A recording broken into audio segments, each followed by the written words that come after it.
Go for real. That's right, for real. For realsies? For realsies. For realsies. Realsies, yep. We're live. We're live. Oh my gosh. We're live.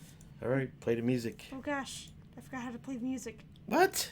I lied. Here's the music. Okay. Music's playing. So if you go to YouTube, you get the full effect of the show. Music and intro. Yeah. Do it intro. All right, the classic intro. Nice. I found there's some spooky bells we can play for a minute and 42 seconds. Well, we do that after the intro. As man faces unknown dangers in pursuit of a legend, it's hampered by the lack of physical essence. It's hampered by the lack of physical essence. That's right. I love it. I love it. I love it. I love it. So music's playing now.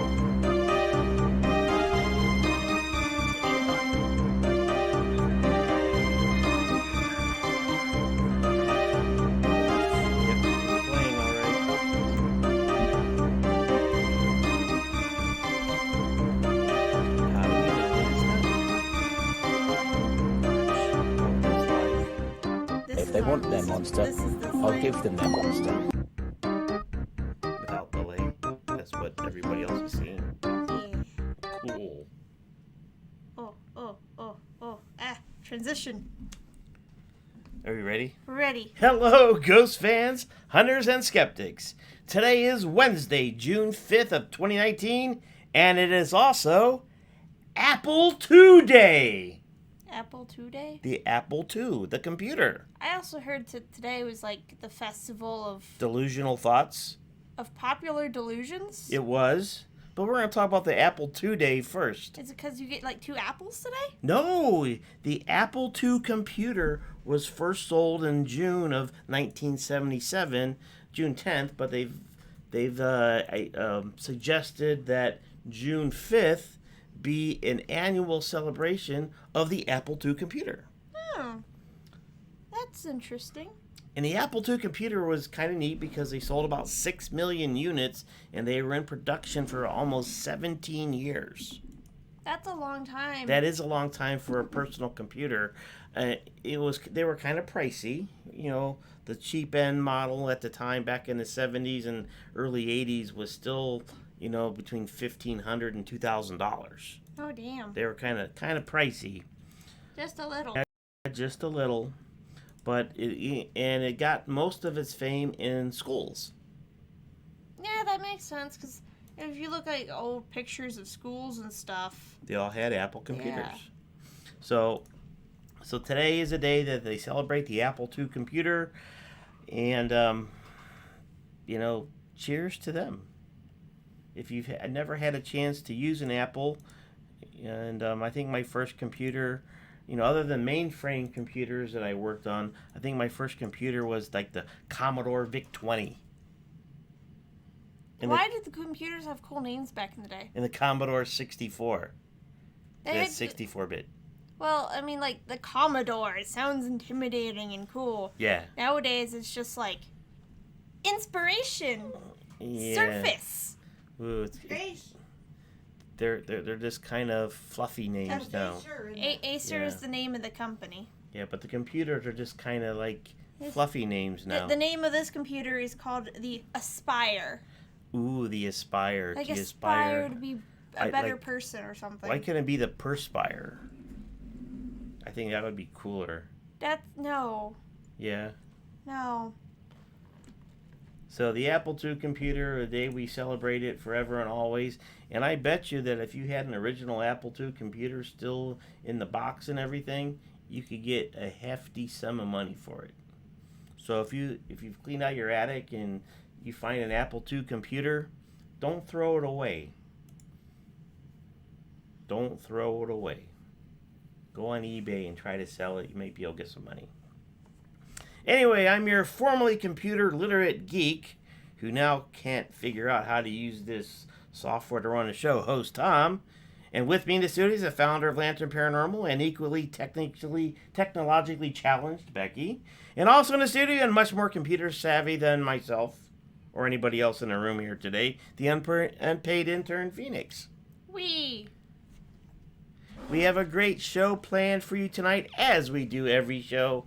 So sit back, relax, and allow me to be your guide into the familiar unknown.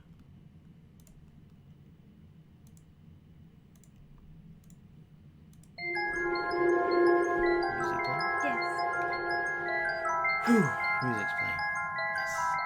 Yes. They don't see the music. They see us. I know. You're missing the music. So, if you're on here, you're missing the music. Hello, Fabian.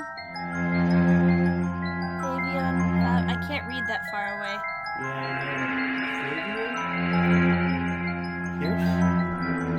know. Pierce? We'll just go Pierce, because... Yeah. Hey, welcome to the show. Glad you could tune in. We're going au naturel tonight.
Hello, Ghost fans. Welcome back. To those of you new to our show, let me tell you who we are at the Skeptic Sanctum. We might be a group of people that may or may not live in a dark basement full of enchanted items needed to destroy any kind of mythological monster or demon should they rise up against humanity.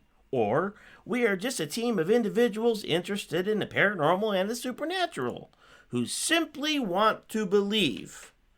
But we also want proof. And of course, we want the fact. And now for the format of our show. Because we are not your normal paranormal show. It is our goal at the Skeptic Sanctum to take you, the paranormal fans, the ghost hunters, supernatural skeptics, and others, on a humorous yet informational ride to the paranormal genre. And as always, we are 25% facts, 25% fun, 25% beer, because that's what keeps me in the chair, and 25% stuff we make up as we go along. And since the Apple II computer went from a cassette-based input to 5.25-inch floppy disks, we at the Skeptic Sanctum always give you, the ghost fans, supernatural skeptics, paranormal pundits, ectoplasm collectors, and whomever else is listening, 105.25% of pure paranormal education, entertainment, and fun. And as always, we are live for tonight's show.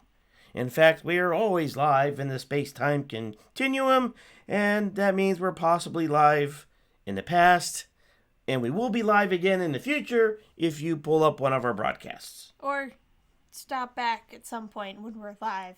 Yeah, sure, why not? We at the Skeptic Sanctum always plan to bring you more guests, more remotes from events, and even being more skepticaler. Like that's really a word, and that we're not skeptical enough already.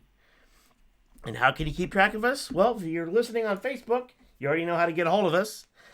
You can also check the Lantern Paranormal Facebook page, the Skeptic Sanctum Facebook page, and any other of our affiliated pages for information.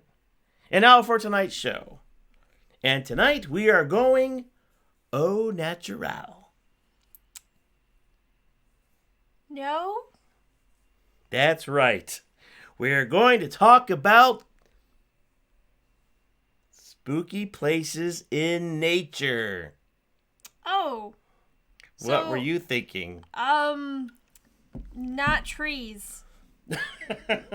That's right. We're going to talk about trees and the spooky places in nature that, and sometimes if you walk in, like the woods, for instance, and looking at trees, and you're walking into a forest and it's perfectly fine going, oh my gosh, this looks like a nice, beautiful, peaceful place. Right? Yeah, super peaceful. Super peaceful. Lovely. But then it turns out to be a nightmare. Because at night, it gets spookier. And even more spookier. Scoopy Doopy Doo? Yes. Well, if Scooby-Doo's there, you're finding a mystery of why people are disappearing. You never know. So, the woods change at night. And if you go back to some of the movies, there's always something happens that goes into the woods. They find an abandoned farmhouse in the middle of the woods. Like that time we went into the woods and we saw that abandoned shack and that truck and we were like, Well, I mean, what's the harm of going up and checking it out, right? Well, we didn't and we're still here, so... Yeah, whose idea was that? I think it was actually yours this time. You were the adult in the situation. See, now had we gone and checked out that spooky truck... We might not be here today. We may not be here today. So, that's a lesson that we learned from that experience. That if you're in the woods and you come across a spooky place, don't go in. Don't go off the beaten path. Yeah, stay on the path. Yeah. Always stay on the paths path. are so useful. I mean, Yeah. I don't know when the last time I went off the beaten path was. Wouldn't know. No. No. No. Always stay on the path. Always. Never go off the path up a hill that like slowly turns from like a 20-degree angle and slowly works its way up to just like straight up cliff face. No. It never happened to us. Yeah, didn't you guys go off the beaten path? Never. I thought you did in Germany. Never did Never that. would do that. And you got lost. Never. Anyway, and what if you're walking around the woods and you run into a nice gentleman? No. Yeah. And he's very helpful. He's like telling you about the trees. Is he like an arborist? An arborist, exactly. He knows about the trees. Hey, this is a silver maple. They have very evasive roots. So if you have one in your yard, you probably have to get your drains roto-rooted a lot because the roots go down in there and stuff. Did he like plant these trees? He might have planted them. And then the arborist is really nice and invites you back to his office for like tea. Treehouse? Is it like Maybe. in the middle of the woods? Of course, he's an arborist. He plants the I trees. feel like this is like a murder mystery waiting to happen. That's crazy. Like, have you heard of those urns? The urns. The giving life or life whatever urns. Oh, yeah. When you die, they plant you. They take your ashes and they put you in this urn that has a tree. And they plant it in the ground and a tree grows out of it. Yeah. Oh my. Hollywood, if you're listening, this is the plot. Yeah, so you get this dude who lives out in the woods and he's really pissed. Or really eccentric, I'm not sure which, but he loves planting trees and he's like super growth formula to make these trees. They grow really fast. They look like they're 20 years old, but if you do the ring test on them, they're only like a year old or less. Wow. That'd be really cool. And his formula includes people. Dead bodies, dead burnt bodies. So you get invited back to his shack. Soylent Green is tree fertilizer. Ooh, yummy. I love Soylent What Green. if the knots that grow on the side of the tree are the faces of Whoa. his victims? Ooh. I like where this is going. So he takes you back, he gives you a drink, and then you die. Yeah, it's poison tea or something. Or it makes you go to sleep, and then he kills you, burns you alive. burns you alive, and plants you in his special forest of people. Dun dun dun. So what about this forest right here, though? We got pulled up on the screen. Ooh. The Hokagiga. Okay, that's a very special forest. And we're going to talk about that one first, actually. We're going to talk about around about 6 different places in nature around the world that are spooky. And the first place we're going to talk about, and this is a good one, is called the Suicide Forest. It's in Japan. Now, this forest, they call it the Suicide Forest because it's a popular destination for people to go in and actually commit suicide. Cool. It's at the base of Mount Fuji, or in the area around where Mount Fuji is, and it's only about 13.5 square miles, so it's not very big as far as some forests go, but it's very dense. Yeah, I mean, You can tell from the picture, that we have on YouTube right now. It's pretty dense, and it's known as the Sea of Trees. So it's got a lot of names. It does. It does have a lot of different names. There's been some movies about it, and I just watched one on one of the cable channels. Mm-hmm. The Forest. The Forest. All right, about the Japanese suicide forest. Yep. Yeah, and it's also it's a scary movie. Yeah, naturally, of course. Of course, I believe every bit of it because scary movies are real. All of them are. So, and I guess like in 2008, they had about 100 suicides in this forest, mostly by hanging. And then some people, the forest is so dense, they just get lost. And compasses and GPS don't really work in this forest because there's a lot of iron ore in the ground. So if you go in with your phone GPS, it's not going to do you any good, and the compasses are just going to spin or give you false directions. So they go in and they tie stuff like to the trees, so the people that, say they go in, they're thinking about suicide, but they say, well, let me go in there and camp for a day or two and think about it, but I don't want to get lost and die anyway. So they put like string or rope or, plastic tie things on trees so they know how to get back out. Because it's very easy to get disoriented in this dense forest. You know how they use that in the movie? How's that? Because this is a movie right now that you can watch on one of your cable channels. But I won't say which one. You already did. No, I didn't. I didn't say because I don't remember. Pretty sure you said HBO. No. Huh? That wasn't on HBO either. Huh. So they would use the strings to find the bodies. Mm-hmm. The Rangers would. I mean, that makes sense, honestly. So they would follow the strings and say, oh, there must be a body at the end of this. Or somebody was thinking about being a body. Yeah. Well, this place is such a popular place for suicides that since the 1970s, there are volunteers and police that go in and do like searches of the forest. Wow. And they actually pull out between 70 and 100 bodies every year. So you can imagine all these suicides here and all this death associated with this forest. As far as paranormal investigators go, there could be some spooky stuff there. A lot of spirits that are troubled. Very troubled.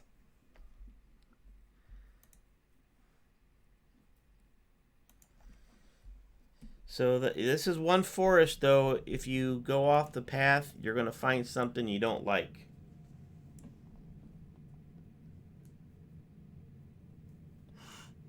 It would be. Yeah, a good place for the movie. Yeah. Yeah, definitely a good place for the movie. I don't know if these trees are very good. So that's the Suicide Forest in Japan. Pretty spooky place. I'd say that'd be like the number one spooky place. This one just has a note scrawled on it in crayon, and it says something about England. Oh, okay. This next one we're going to talk about, and let me get my notes here, And here, What will Tom do without his phone? well, because that's where I have all my notes right now. And which one is this looking at there? Epping? Oh, the Epping Forest in England. Ha! Aha! 6,000 acres Ooh. of natural wonderland. Ooh. I like so far. Yeah, It's northeast of London. So it's close to the city. You can get there pretty easily, I guess. Has fish-stocked lakes. That's nice. Nice. If you're into fishing. Cow grazing grassland. And patches of mushroom-studded woodland. Oh. It's a very popular spot for hikers, mountain bikers, horseback riders, anglers, bird watchers, and of course, ghost hunters. Oh, yeah. Ghost hunters? So why is this location popular with ghost hunters? It's a good question. What causes us to go there? Well, because there's a lot of things happening in this forest, such as people going in there and doing satanic sacrifices at times. There's paranormal activity such as screams in the night, wailings. Not like, Whales? not whale Everybody wailings. loves whales. Yeah, wailings. Everybody loves whales. Woo!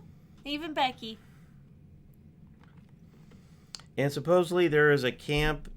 It's an ancient camp, ghost-ridden fortification dating back to the Iron Age.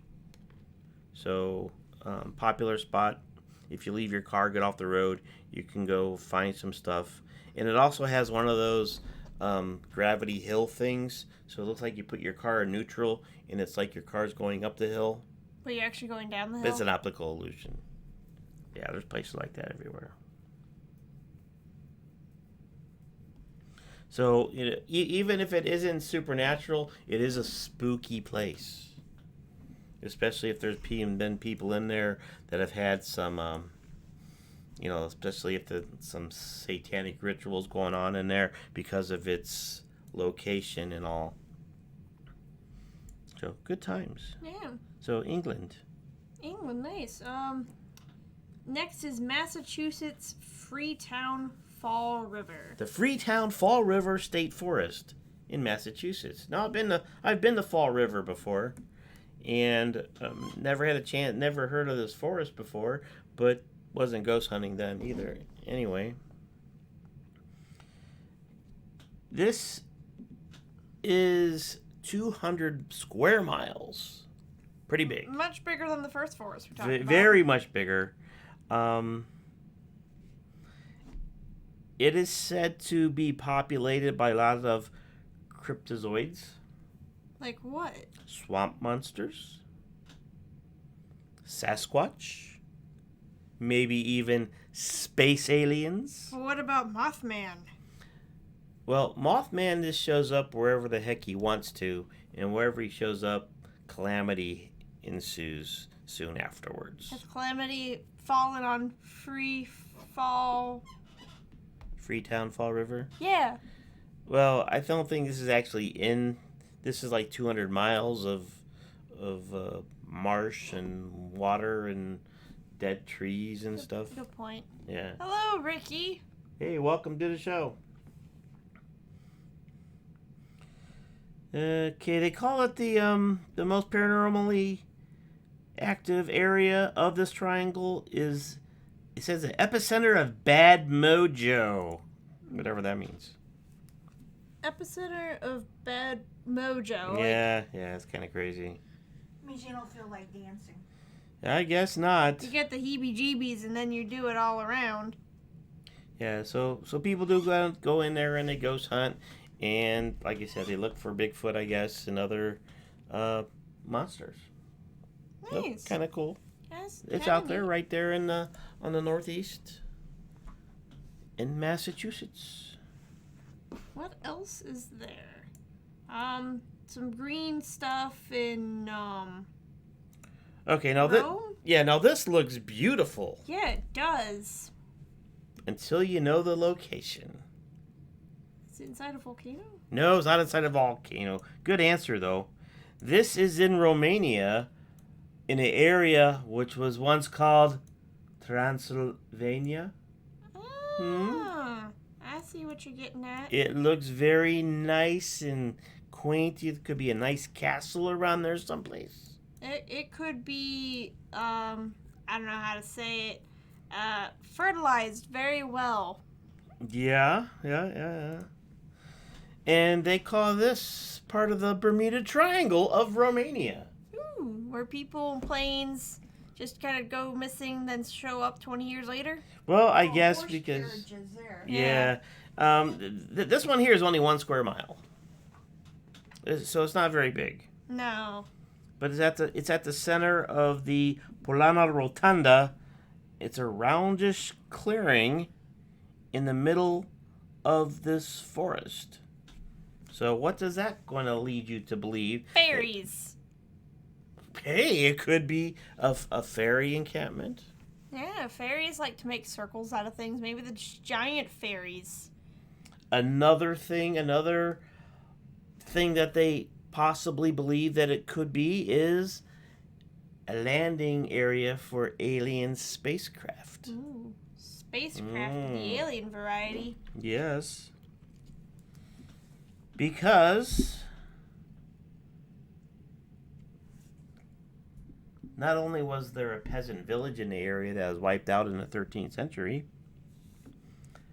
there is also mysterious lights reported, disembodied voices, UFO sightings, disappearing children, malfunctioning electronics, eerie fog.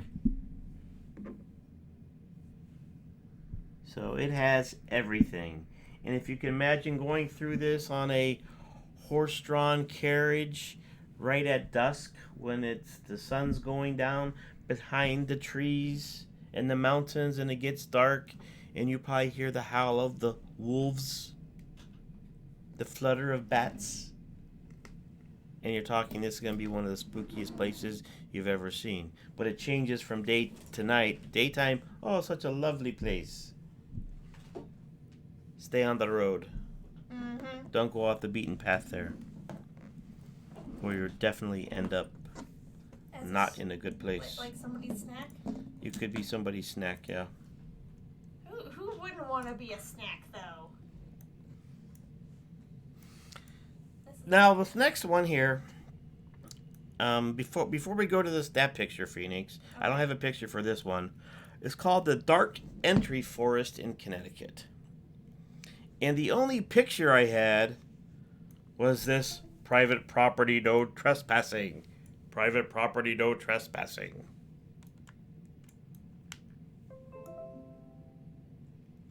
Unlike the other wooded areas in the list, Dark Entry Forest practically screams, we dare you to walk through our totally haunted forest. Yeah, it does. But it's private property.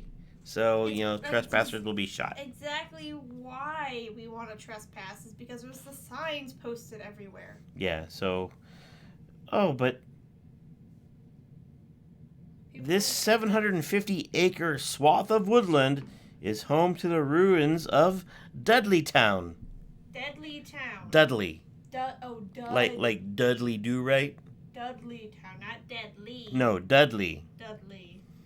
New England's very own village of the damned. Whatever the heck that means. Maybe it's kind of like how, we shun people back in the day with leprosy. Well, actually, it was a section of Cornwall settled in the 1700s. It came synonymous with tales of death, disease, and general misfortune. And by 1900, the accursed settlement was abandoned altogether. So, thinking 1900s, there probably wasn't very many stone or brick structures, mostly wood, and it's probably all gone now. Yeah, probably. But it was a place that was spooky enough that it got named after, or it became known as, like, this place Yeah. So if you're in Connecticut, check it out if you can get down there, and it might be fun. Yeah. Now the next place. Now before Phoenix picks up this picture, yeah, you put it up in a second. I want to do an intro. The Pine Barrens in New Jersey. New New Jersey. Jersey. Jersey, yeah. New Jersey. Now this is 1.1 million acres. Ooh. This is almost like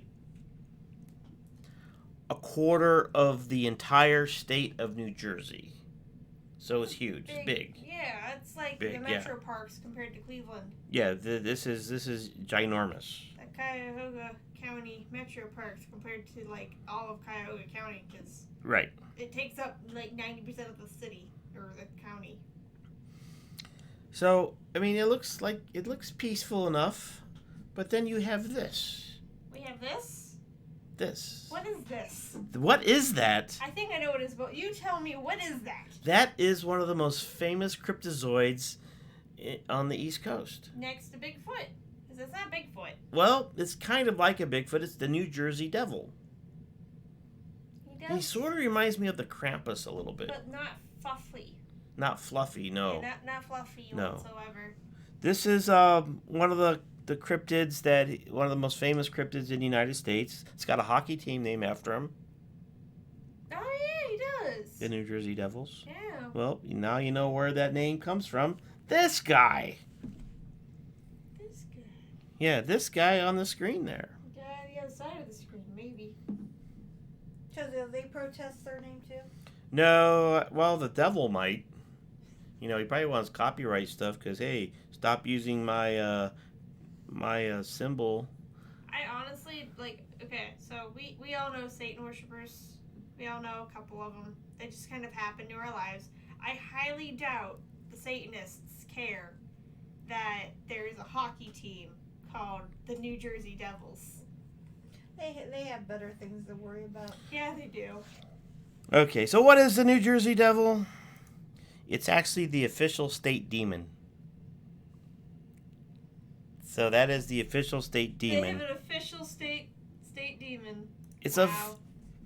it's a beast that takes the shape of a fork-tailed kangaroo / bat / goat. Slash goat. Yeah, Bat goat. kangaroo. Kangaroo. A bat goat kangaroo. Bat goat kangaroo. Okay. Yeah. There's nothing wrong with that. Bat goat kangaroo. That's perfectly normal. Hi, mate. You heard about our Lord and Savior's New Jersey Devil? Oh yeah, the bat goat kangaroo.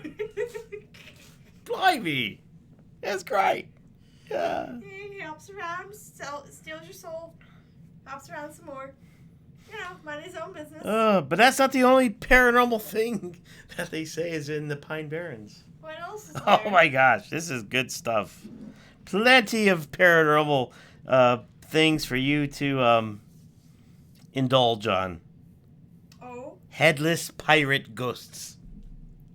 I've, Headless, mind you. so- Headless pirate ghosts. So Doolahans, and Mm-hmm. they're pirates. Right. Pirate Doolahans. Yep. Spectral black dogs. Demon dogs. Demon dogs, yeah. Goes with the demon devil thing, that the demon kangaroo. And the infamous blue hole. What is it, like a black hole, but it's blue? Well, kind of, because it's a remarkably cold, clear body of water that, according to local lore, is capable of sucking unsuspecting swimmers down into a watery grave to their death. So it's like A black hole that's full of water and it sucks you down. ooh, Yeah. it's like a, I don't know, Yeah, I don't know. evil sentient gelatin blob of water. It's considered bottomless, isn't it? Yeah. Bottomless. Well, I'm sure they measured it and it's probably not bottomless. But it's probably pretty No, deep. I heard the rumor was that it was a tunnel filled in by Atlantis. Hmm. Oh wait, are you talking about like the devil's mouth blue hole thing? The what's it called? Or what is it? It's the cave that they found with this thing of water in it. Or is that not what you're talking about? No, you talking about the one in Kentucky? That's in Kentucky? There's one in Kentucky. Huh. It's Uncle like the Rick, bottom. Uncle Rick and Aunt Vicky and I've all been there as kids. Yeah, the bottomless pit that's full of I water. think And they still haven't found the bottom yet. Diane. Amy says we have a blue hole in Northeast Ohio, but I have not heard of those kinds of stories. She'll have to see more. We'll have to investigate down that and see if we can. Maybe there is some stuff. One of these. Which Amy is this? Amy, Michelle, Michael. I can't tell. Amy Michelle? Yeah. All right. So, now the other thing about those Pine Barrens, and this is kind of interesting, for the ghost hunters, if you want to summon a spirit, it gives you instructions of how to do that to get a specific ghost. So like there's Amy says it's near Marblehead Lighthouse. Oh, okay. Oh, she knows that area pretty well. All right, cool. But back to this. So You could like go out into the woods and there's a sign that says, "Here's how you summon the demon dog." oh no, this is the ghost of a young boy that was killed by a speeding car. Oh. He was chasing a ball and got hit by a speeding car. And to summon him, you have to do this. The process that must be carried out in order to summon the ghost. Although variations. There are variations. Anyway. At a designated point in the road, one must stop their car. Okay, so you Stop. drive along and you Stop the car. stop. Honk 3 times. Boop, boop, boop. Flash your lights 3 times. Flicker, flicker, flicker. Kill the engine. And wait.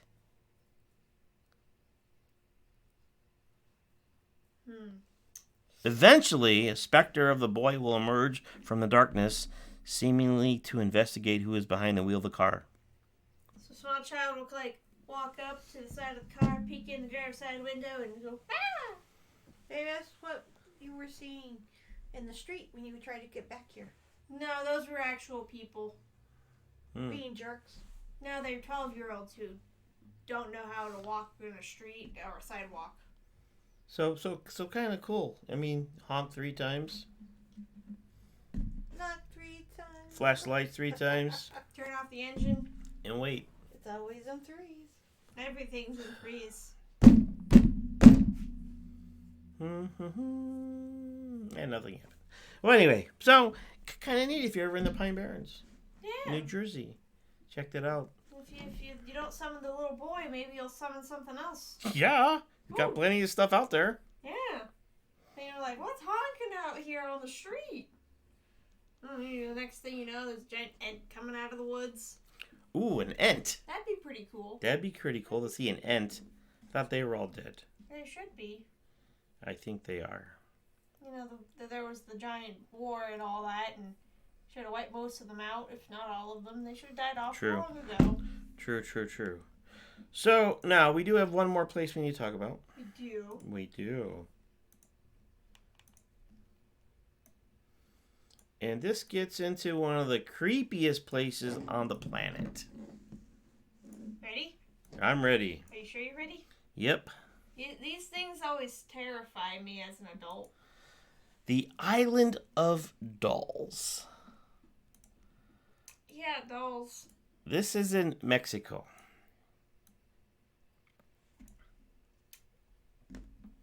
So it's in Mexico. There's dolls everywhere. Well, this is a picture of a shack with a bunch of dolls on it. Yeah, put up some more pictures. Here's another one with them actually in the woods. So it looks like an old fence that might have decayed eons ago. Yeah, they get pretty creepy. I mean, that would really creep me out going into a place of seeing these limbless, eyeless dolls staring at you.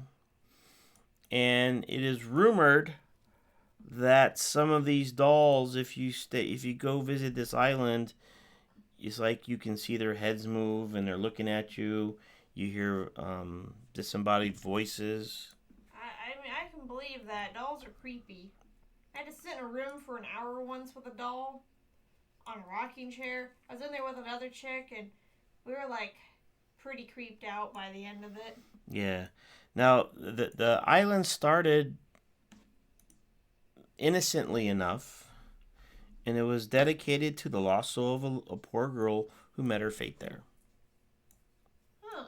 So it's like a memorial. Well, I think it started out like that.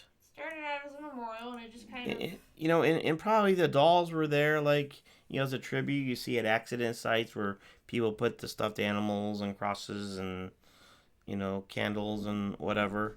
It probably started out like that, but after years of being out there, the dolls just started, like, falling apart. And then more dolls showed up. And then more dolls showed up. Now it's just kind of it's like a running gag. Pretty much. So, it is said that a girl was found drowned in mysterious circumstances. Like, what type of mysterious circumstances? Well, I don't know. Like she got let out there by a seahorse or something? Maybe some... Kelpie? Maybe some murderous arborist took her out there. Ooh. Yeah, I hear you those never know. run pretty rampant out in Mexico. Yeah. Witnesses to the island claim that they can hear the dolls whispering and looking at them and moving. Moving. Like walking around, walking around. Or maybe just like turning their heads and like talking to one another. Maybe it's from the puppeteer. Yeah, so like we get like all these little dolls here hanging out. And they're just sitting here minding their own business, and then like their heads just turn randomly. Just, like, random head turnings. Yeah, so I mean, you know, to paranormal investigators, dolls a lot of times are like trigger objects. You know, when you go into a location like a school or a children's hospital or, you know, anywhere where children were, and you can use those dolls as a trigger item to, you know, maybe conjure up some spirits. So they're creepy enough, and especially if you... You don't conjure spirits. Whatever you do, whatever ghost hunters do. Conjuring is for devils and demons. Okay, summoning. Not spirits. Summoning a spirit. I'm sorry, your medium here's got to stop that language. All right, well, you want to wake up the spirit. Yeah, that's a better term. Okay, you want to wake up the spirit, you bring a doll in and the kid will come around. Or you bring a toy car in. You know, that'll actually do it. So anyway, this girl was found drowned in mysterious circumstances, whatever that means.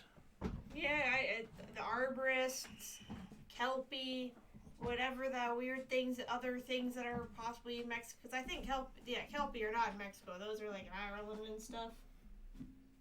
Or Scotland. Get those two mixed up sometimes. Now there was a caretaker of this island. He's an old guy. And he's the one that supposedly found a little girl drowned, but was not able to save her.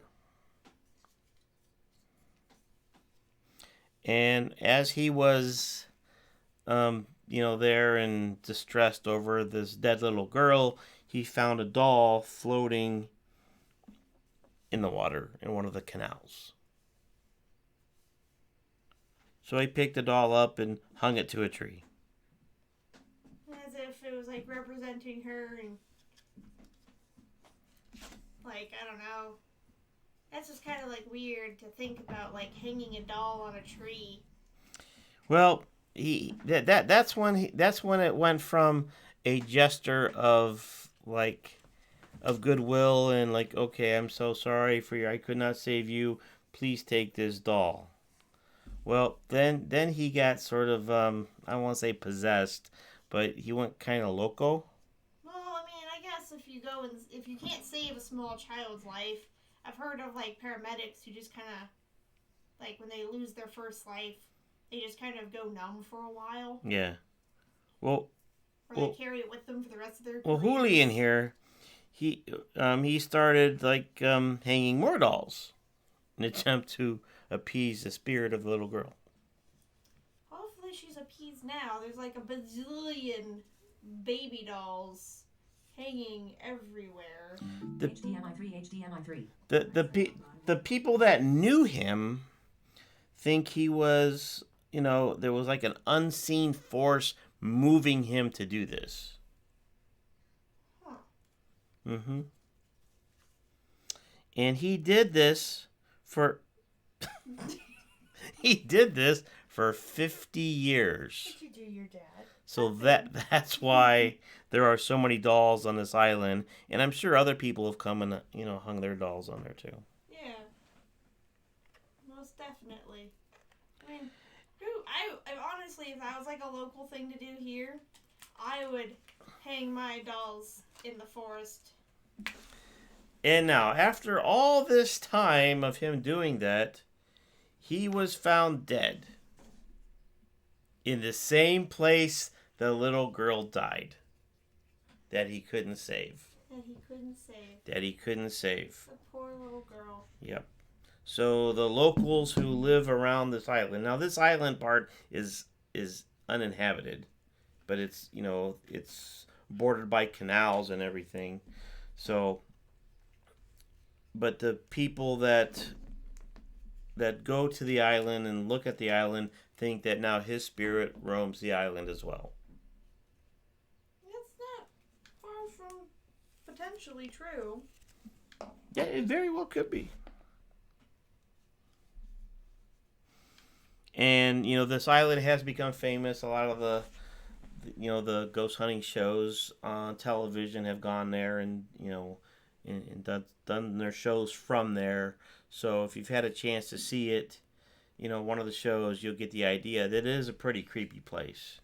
And just looking at some of the pictures, I don't know if you put all the pictures I up yet. went through all the pictures and I settled on this one because it's like, I wouldn't say the least creepy, but it's like the best one to kind of represent the forest, because the other ones are like fences or like just straight up baby doll selfies. Yeah.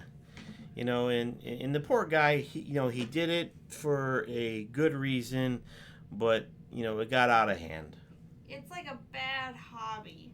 Yeah. I don't know if it was a hobby or, Well, think about how hoarders, they start collecting something and then they just never stop. Definitely a hoarder. And then, they just, don't know when their hobby stops. Like, oh, I like collecting these shiny things. And then suddenly their house is packed floor to ceiling with junk, trash, like aluminum foil. There's actually a show now on the Antenna show, Me TV, where they are showing people with oversized collections. Oversized collections of haunted dolls on the islands, and I don't know. They've been covering a lot of things from Coca-Cola symbols to Legos. so not really anything. You can't have spooky. too many Legos ever. Yeah, Ever. Can't have too many Legos, that's for sure. Legos are the best. Yeah. So Tom, we're down to the last couple minutes. Yeah, we are. So that sort of is a rundown of our Au Natural episode. Yeah, and then we started off with like an arborist who treats you to some tea, burns you, puts you in an urn, and grows some wicked awesome trees. And you're in the tree. I wonder if you're alive in the tree. You guys didn't talk about the redwood forest. I don't know much about the redwood forest.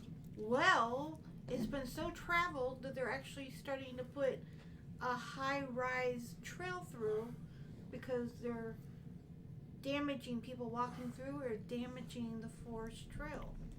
So they're building a plank, or whatever you want to call it, up above, like 3 feet, 4 feet, and people are going to have to start walking through. So that they don't, because it's damaging the roots of those humongous trees. Wow. And doesn't Bigfoot live there? Sasquatch? I don't think it was the redwood tree. Yeah, he lives further up north. Didn't you guys see that movie? Which one? About Harry, the Bigfoot? Yeah, that wasn't real. I told you, all these movies are real. That was a comedy. No, all these movies are real. That was Yeah. a comedy. That was a comedy for sure. No, Yeah. all these movies are real. So Just like those pictures. that's perverted. We can't do I'm that. just gonna no. I was just trying to put it like on the stack them all. I was gonna put the No, we don't need fornication by the skeleton creatures. Phoenix. That's not what I was trying to do. Thank you very much. There, my precious. You stole my cat. Yeah. Oh, the jaw does this thing. Oh yeah.